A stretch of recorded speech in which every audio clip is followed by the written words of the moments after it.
وہ کہتے ہیں حسن کی اولاد کوئی نہیں. کون حسن؟ حضرت علی کا بیٹا، حضور علیہ السلام کا نام. کہتے ہیں حسن کی اولاد نہیں ہے، وہ ایسے ہی مر گیا، اللہ ولد چلا گیا. اور بات کیا بتاتے ہیں؟ اولاد اس لیے نہیں ہے کہ اس نے امیر معاویہ سے چونکہ صلح کی ہے اور امیر معاویہ کافر تھا نعوذ باللہ، اس سزا کی وجہ سے حسن کی اولاد نہیں. دیکھو کتنا بڑا جرم حضرت. حالانکہ ایسا نہیں ہے، بات غور سے سنو. حضرت حسن رضی اللہ عنہ کی اولاد ہے. کلبی نے اور واقدی نے اپنی تاریخ میں لکھا ہے کہ حضرت حسن رضی اللہ عنہ کے 15 بیٹے ہیں، 8 بیٹیاں ہیں. اور ابن جوزی رحمت اللہ علیہ، یہ ابن جوزی کون ہے؟ امام شیخ سعدی رحمت اللہ کے استاذ ہیں. انہوں نے اپنی تاریخ میں لکھا ہے کہ حضرت حسن رضی اللہ عنہ کے 16 بیٹے تھے، 4 بیٹیاں تھیں. ہاں بے اولاد نہیں کہ یہ بات یاد رکھنا. آج اہل سنت کو نہیں پتا ان باتوں، ویسے ہم اہل سنت بنے. حضرت حسن کے 16 بیٹے ہیں، 4 بیٹیاں ہیں. پھر حضرت حسن کے 16 بیٹوں میں سے 4 بیٹوں کی اولاد آگے چلی ہے. اور وہ 4 بیٹے کون سے ہیں؟ حسین اسرم، عمر، زید، حسن مثنی. یہ 4 بیٹے ہیں 16 میں سے حضرت حسن کے، جن کی آگے اولاد چلی ہے. آج لوگوں کو نہیں پتا. اگر آپ کو کوئی بتا دے حسن کی اولاد نہیں ہوگی، نہیں ایسا ہرگز نہیں. 4 بیٹوں کی اولاد آگے چلی. ان 4 بیٹوں میں سے حسن مثنی کی آگے اولاد چلی ہے، جو حضرت حسن کا بیٹا ہے. یعنی حضرت حسن کے پوتے آگے پیدا ہوئے. حسن مثنی کے ہاں اللہ نے 6 بیٹے عطا فرمائے. ایک بیٹے کا نام عبداللہ، دوسرے کا نام ابراہیم، تیسرے کا نام حسن، چوتھے کا نام داؤد، 5ویں کا نام جعفر اور 6ٹھے کا نام محمد. یہ حضرت حسن کے پوتے، بیٹے کے بیٹے 6 یاد رکھنا حسن مثنی کے. اور جو لوگ یہ کہیں کہ حضرت حسن کی اولاد نہیں، نعوذ باللہ استغفر. پھر ان 6 بیٹوں میں سے محمد بیٹا جو ہے اس کے ہاں اولاد نہیں ہوئی، باقی 5 کے ہاں اولاد ہوئی. پھر ان 5 میں جو حسن مثنی ہے اس کے ہاں اللہ نے 6 بیٹے عطا فرمائے. حسن مثنی کے ہاں اللہ نے 6 بیٹے عطا فرمائے. اور وہ 6 بیٹے کون سے ہیں یاد رکھو. ایک بیٹے کا نام محمد ہے. انہوں نے نام بھی صحابہ کے ناموں پر رکھے، کہاں ان میں اختلاف تھا. ایک بیٹے کا نام محمد ہے، ایک کا نام ابراہیم ہے، ایک کا نام یحییٰ ہے، ایک کا نام ابو موسیٰ، ابو الحسن موسیٰ ہے، اور ایک بیٹے کا نام حضرت ابراہیم ہے، اور ایک بیٹے کا نام ابو عبداللہ ادریس ہے. یاد رکھیں یہ 6 بیٹے آگے چلے. یاد رکھیں ان 6 بیٹوں، یہ اولاد نہیں حضرت حسن کی تو اور کیا ہے. پھر ان 6 بیٹوں میں سے جو ابو الحسن موسیٰ ہے، ان کو موسیٰ مجنون کے نام سے بھی مشہور تھے، یاد کیا جاتا ہے. موسیٰ مجنون کے ہاں پھر ایک بیٹا پیدا ہوا، اس کا نام بھی موسیٰ تھا. وہ موسیٰ ثانی کے نام سے مشہور تھا. موسیٰ ثانی، موسیٰ ثانی کی کنیت ابو عمر ہے، اور یہ حدیث کا راوی بھی ہیں، حدیث نقل کیا کرتے. ابو عمر کا ایک پوتا ہے، اس پوتے کا نام محمد ہے.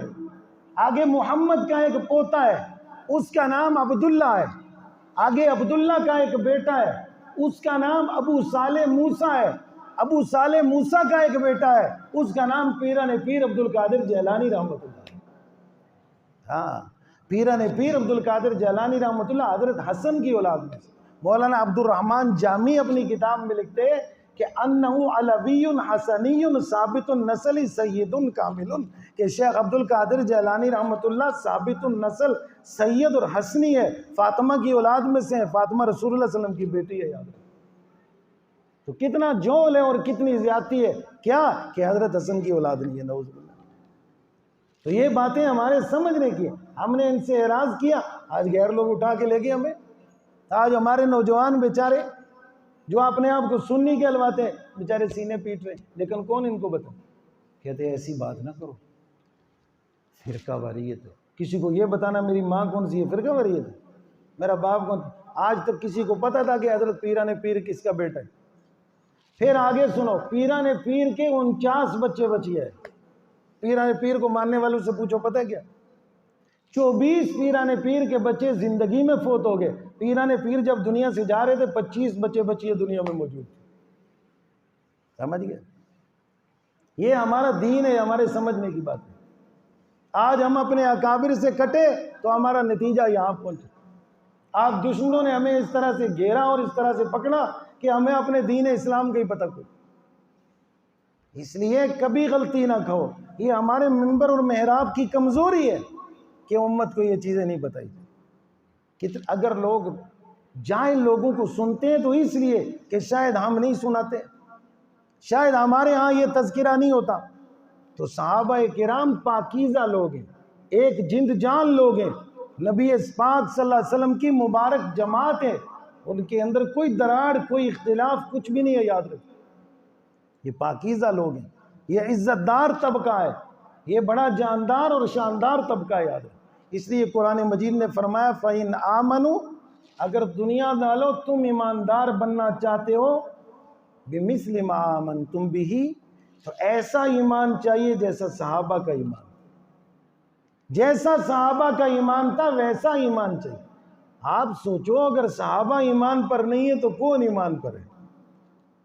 صحابہ اگر کلمے پر نہیں ہے تو کون کلمے پر ہے؟ یاد رکھیں، ان چیزوں کو سمجھنا ہماری ذمہ داری ہے، ہمارا فریضہ ہے۔ ہم اپنے دین کو نہیں سمجھیں گے تو کدھر جائیں گے؟ تو اس لیے یاد رکھو، ان چیزوں کو سمجھ لو کہ آج امت کے اندر قرآن کی دوری کی وجہ سے جتنی بلائیں اور آفتیں ہیں، یہ صرف اس لیے۔ کوئی ایک بندہ اچانک کھڑا ہوگا اور وہ ایک ہاتھ سے سلام کرنا شروع، جی حدیث میں آیا ایک ہاتھ سے سلام، بھائی کسی حدیث میں نہیں آیا ایک ہاتھ سے سلام کرو، اچھا کسی حدیث میں نہیں آیا، دو ہاتھ سے سلام۔ امام بخاری نے چیپٹر باندھا ہے، باب قائم کیا ہے، باب المصافحۃ بالیدین، دونوں ہاتھوں سے سلام کرنا۔ اور اگر کوئی بندہ کہ ایک ہی ہے تو میں اس کے سامنے بایاں کرتا ہوں، وہ حدیث میں ثابت کر کے دے کہ ایک ہے اور دایاں ہے، نہیں ہے، دو ہاتھ سے سلام۔ ہاں نہیں ہو سکتا، فرصت نہیں ہے، ہاتھ صاف نہیں ہے، مصروف ہے، وہ علیحدہ بات، لیکن اگر سلام ہے تو دونوں ہاتھوں سے۔ یہ دین سمجھنا ہوگا۔ عورتوں کے نماز پڑھنے کا اپنا طریقہ ہے، مردوں کے نماز پڑھنے کا اپنا طریقہ ہے۔ عورتیں ایسے نماز نہیں پڑھیں گی جیسے مرد پڑھے گی، یہ سارے مسائل میں درس میں یہاں بیان کر چکا ہوں، یاد رکھیں۔ یہ ہمیں ہمارا دین سمجھنا ہوگا۔ امت میں کوئی اختلاف، کوئی دراڑ، کچھ بھی نہیں۔ صحابہ کرام، اگر نبی کے صحابہ میں نعوذ باللہ ایمان نہیں تھا تو پھر ایمان کس میں تھا؟ آپ کو پتہ ہے اصحاب کہف بادشاہ ظالم سے قتل کے ڈر سے بچ کر چلے گئے تھے اور غار میں پڑے رہے، ان کے ساتھ ایک کتا بھی تھا کہ نہیں؟ کتا بھی، وہ کتا بھی ان کے ساتھ غار میں سویا رہا، بونکا نہیں ہے۔ کیوں؟ کہ وہ اصحاب تھے اپنے زمانے کے نبی کے، ان پر کتا کیسے بونک سکتا تھا؟ اور یہ کیسا کتا ہے کہ ابو بکر عمر پہ بونکتا ہے؟ اور یہ عجیب ہے کہ اصحاب محمد پہ بونکتے ہیں، نعوذ باللہ سے۔ سمجھنے کی بات، ایمان کی بات، ہمارا دین ہے، ہمارا کلمہ ہے، یہ چیزیں سمجھنے کی ہے، یاد رکھو۔ اس لیے حضور پاک صلی اللہ علیہ وسلم کی مبارک جماعت، حضور علیہ السلام کی محنت ہے، نبی علیہ السلام کا درس ہے، یہ وہ لوگ ہیں جن کو آخر زمانہ میں رسول پاک صلی اللہ علیہ وسلم نے فرمایا کہ میں نے جو کلمہ اور دین تمہارے تک پہنچایا، قیامت تک کے انسانوں تک اس کو پہنچایا۔ اور حضرت عمر رضی اللہ عنہ نے پھر جب فتوحات شروع کی، اتنی فتوحات کی، اتنی فتوحات، بلوچستان کے بعض علاقوں تک حضرت عمر رضی اللہ عنہ کی حکومت تھی۔ کہاں مدینہ منورہ اور کہاں بلوچستان۔ یہ صحابہ کرام سکھر تک آئے ہیں، سکھر تک۔ یہ سکھر نہیں ہے، سقر ہے، سقر، سین قاف را، سقر۔ سقر عربی میں پیاس کو کہتے ہیں۔ صحابہ کرام جب یہاں آئے تو پیاس لگی صحابہ کو، تو پانی پوچھ رہے تھے، مسنا سقر، پیاس لگی ہے، پانی ہے؟ اور بعد میں ہم نے اس کو سقر کو سکھر بنا دیا۔ یہ جو طالبان نے بت توڑے اور امریکہ رو رہا تھا نہ توڑو، یہ عیسیٰ علیہ السلام کے زمانے کے۔ صحابہ کرام نے بھی افغانستان کو فتح کیا لیکن اندر نہیں گئے۔ اگر صحابہ جاتے تو یہ بت صحابہ توڑتے۔ صحابہ کا رعب اتنا تھا کہ افغانستان کے دروازوں تک ہی آئے، دشمن خالی کر کے چلا گیا، اس لیے ان کو خبر نہیں ہوئی کہ اندر بت بھی۔ صحابہ کرام وہ لوگ، صحابہ کرام اونچے درجے کے۔ آج اگر کسی میں دین ہے تو صحابہ کا صدقہ ہے، بزرگوں کی بزرگی صحابہ کا صدقہ ہے، ولیوں کی ولایت صحابہ کا صدقہ ہے، یاد رکھیں۔ صحابہ کرام اگر کمزور اور کچے ہوتے، بک جانے والے ہوتے نعوذ باللہ، تو اولیاء میں دین کہاں سے آ گیا؟ باپ ہی اگر بے دین ہو تو بیٹا دیندار کہاں سے؟ تو صحابہ کرام تو ہمارے سروں کا تاج ہے۔ اولیاء کرام، صحابہ کرام کی کرامتیں ہیں، فعلی کرامتیں، ان کے کردار کا عکس ہیں، جیسے نبی کے کردار کا عکس صحابہ ہے، پیغمبر علیہ السلام کی محنت کا نتیجہ صحابہ ہے، صحابہ کی محنت آگے اولیاء کرام ہے، مشائخ امت ہے سنتا دا ٹائم ہے، کوئی فکر نہیں کرو، میں سمجھے میں غلطی کر، جزاک اللہ، اچھی بات ہے آپ نے فکر کی۔ ابھی بس تھوڑی دیر یہ میں نے اس لیے کہہ دیا، آپ ڈسٹرب ہوں گے، ادھر میں بول رہا ہوں، حضرت کو وقت دیتے ہیں انشاءاللہ۔ صحابہ کرام رضوان اللہ علیہ مجمعین، ان کو آج لوگوں کو شوق و شغف نہیں ہے یہ باتیں سمجھنے، اس طرف متوجہ ہو رہے ہیں، اور پھر نتیجہ کیا نکلتا ہے کہ ہم غیر کے ہاتھوں شکار ہو جاتے ہیں، ہم غلط لوگوں کے ہاتھ چڑھ جائیں۔ آج ہمارے بچے جو موبائلوں کے اوپر چڑھے ہوئے ہیں، اس کا نتیجہ بڑا برا آئے گا، لیکن ابھی لوگوں کو سمجھ نہیں آتی، بڑا برا نتیجہ آئے گا، اور اتنا برا آئے گا کہ لوگ برداشت نہیں کر سکے، لیکن پھر کرنا پڑے گا۔ یہ جب پب جی انگڑائی لے گی تو آپ دیکھنا ہوتا کیا ہے، پھر گھروں کے گھر اجڑیں گے، پھر ایسے ہاتھ اٹھیں گے نہیں کہ پتہ نہیں چلے گا کیا ہو، پھر ہندوستان کا ظلم لوگ بھول جائیں گے۔ لیکن افسوس یہ ہے کہ ہم ان باتوں کو نہیں سمجھتے۔ تو میں نے عرض کیا کہ صحابہ کرام رضوان اللہ علیہ اجمعین کے بارے میں اللہ نے فرمایا فَإِنْ آمَنُوا بِمِثْلِ مَا آمَنْتُمْ بِهِ فَقَدْ اهْتَدَوْا، ایمان صحابہ کی طرح ہوگا تو کام چلے گا، صحابہ کی طرح ایمان نہیں ہوگا تو کام نہیں چلے گا، ایمان صحابہ کی طرح چاہیے۔ اور صحابہ کا ایمان کس طرح تھا؟ حضرت خزیمہ ایک صحابی ہے، حضور علیہ السلام کا ایک بندے سے سودا ہو گیا اونٹنی کا، حضرت نے کہا میں پیسے لے کے آتا ہوں، آپ سے اونٹنی خرید لیتا ہوں۔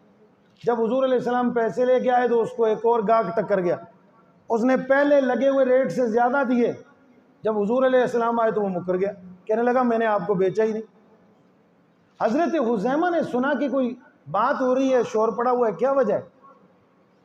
تو فرمایا کہ جناب مسئلہ یہ، حضور علیہ السلام نے کہا کہ میں نے اس سے اونٹنی لی تھی اتنے پیسوں میں چلا گیا پیسے لینے، پیچھے گاہک اور آگے انہوں نے زیادہ دیے، یہ مکر گیا اور مجھ محمد صلی اللہ علیہ وسلم کو کہہ رہا ہے میں نے تو آپ کو بیچی نہیں ہے، جیسے آج بھی بعض لوگ کر جاتے ہیں۔ حضرت خزیمہ نے کہا میں گواہ ہوں کہ اللہ کے نبی صلی اللہ علیہ وسلم آپ نے لی ہے، اتنے پیسے طے ہوئے ہیں، میں گواہ ہوں۔ حضور علیہ السلام حیران ہو گئے، یہ کس طرح گواہ ہے، یہ یہاں تھا ہی نہیں، تو کس طرح گواہ ہے اللہ کے بندے، تو یہاں تھا ہی نہیں، تجھے کیا پتا میں نے لیا، آپ کس طرح گواہ بنتے ہو؟ حضرت خزیمہ نے بڑی عجیب بات کی، یہ صحابہ ہے۔ حضرت خزیمہ نے کہا کہ یا رسول اللہ صلی اللہ علیہ وسلم آپ نبی ہیں، آپ پر نبوت آئی، جبرائیل آیا، میں تھا، غار ثور میں نبوت ملی، میں تھا، آپ معراج پہ گئے، جنت دیکھی، جہنم دیکھی، زیارتیں ہوئی، میں تھا، آپ نے کہا میں آخری نبی ہوں، میرے بعد کوئی نہیں، جس نے میرا کلمہ نہ پڑھا ناکام ہو گیا، اللہ نے آپ کو بتایا، میں وہاں تھا، آپ نے جو کہا ہم نے مان لیا، اسی طرح آپ نے ابھی بتایا کہ میں نے اونٹنی لی ہے، میں گواہ ہوں کہ آپ نے لی۔ تو رسول اللہ صلی اللہ علیہ وسلم نے فرمایا واہ سبحان اللہ خزیمہ، آج کے بعد خزیمہ ایک آدمی کی گواہی 2 آدمیوں کے برابر ہے، یہ اکیلا گواہ بنے گا تو سمجھو 2 گواہ ہیں۔ یہ صحابہ کرام، ان کا ایمان ان کا اندر اتنا روشن تھا، وہ ایسے پاکیزہ عزت دار اور شاندار لوگ تھے جس کی مثال کی، کیونکہ وہ صحابہ کرام حضور کے ساتھی ہیں صلی اللہ علیہ وسلم، اور انہیں حضور علیہ السلام سے تربیت پائی اور میدان سیکھا ہے، تب ساری دنیا کے اوپر چھا گئے، یاد رکھیں۔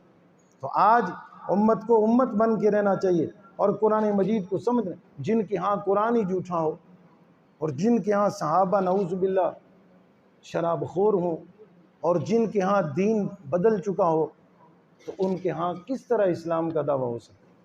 اللہ تعالیٰ ایسی گمراہی سے محفوظ فرمائے، ایسی لعنت ضلالت ملامت سے اللہ ہمیں محفوظ فرمائے، اور ہمارے ایمان اور دین کو اللہ محفوظ فرمائے، اور جو لوگ اس طرح کی گمراہیوں میں پڑ جاتے ہیں اللہ ان کے دین کو محفوظ رکھے۔ بس کیا ہوا، ایمان دین کی خبر کوئی نہ تھی، اچانک دین سے پھر گیا، لمبے لمبے کڑے ڈال لیے اور کالا سا چولہا پہن لیا، اور کیا ہوا، میں شاہ صاحب بن گیا۔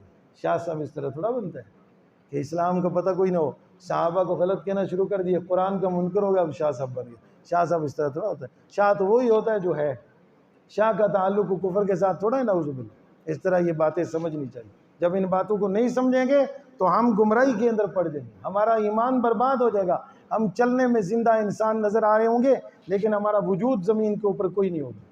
اس لیے اللہ ہمیں سمجھنے کی عمل کی توفیق عطا فرمائے، اور کسی طرح کے جول ظلم اور زیادتی سے اللہ ہماری حفاظت فرمائے۔ سنت ہے۔